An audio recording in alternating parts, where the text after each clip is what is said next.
And, you know, we had the whole Nico press conference thing yesterday where he didn't allow cameras in, and actually or recording devices of any kind. He kept stressing that he thinks they can be a better defensive team without Luka, but the numbers don't say that. I mean, since they traded him, they're giving up like 7 more points per game. So what kind of chance do they really have of making a run? Listen, we may all be dummies on this set, and Nico is a genius, and this time next year they're world champions, and he's like, I told you so, but that day is not today.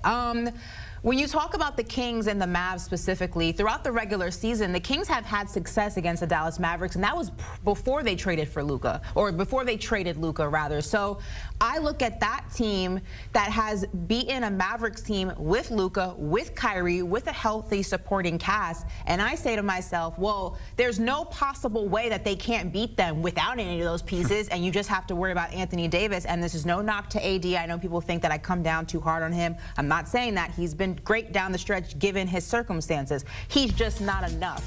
And I'm not a big believer in the Sacramento Kings. I actually thought they'd be higher when I previewed the Western Conference at the start of the season. I'm actually really disappointed with how their season has unfolded.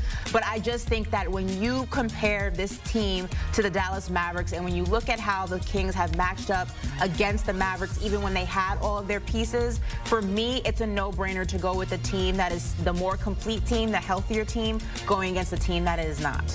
The line is 4.5. Kings laying those at home. Mackenzie, do you have any sort of lean on the game? I know you have a couple of other prop picks as well. Yeah, if I were to go aside, I would go with the Kings to cover the 4.5. We make it a 10-point game in the Sportsline model. I think a better way to look at this is to isolate the Kings team total and go over 110.5. This is a number that Dallas, especially on the road, is letting up here. And even with, you know, all 3 bigs back, they just still aren't defensively what they possibly could be. I think without Malik Monk, you still have Keegan Murray getting so much opportunity. He's more of a pure shooter for this team. And you're looking at a Kings team that was averaging 116 with Sabonis. When you have Sabonis doing what Sabonis does well, that's when this offense is humming. And I also like a little player prop, a little plus money play for those at home. Sabonis over 6.5 assists. I think we're getting back to the ways where he really is a great passer on this team. He averages 7. This is a number he's put up against this Dallas team specifically in the past, and if you go back to last season, he was hitting this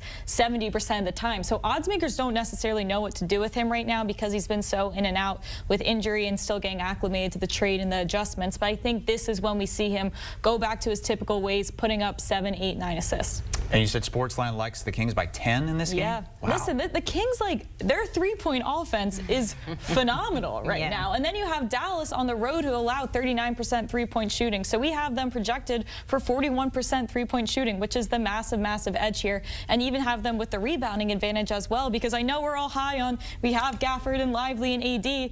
They have Sabonis. They have the leading rebounder in the NBA, averaging 14 rebounds a game. So sure, it's great to have all your healthy guys back. Wrong team for this to happen. All right, well, if the Kings do win,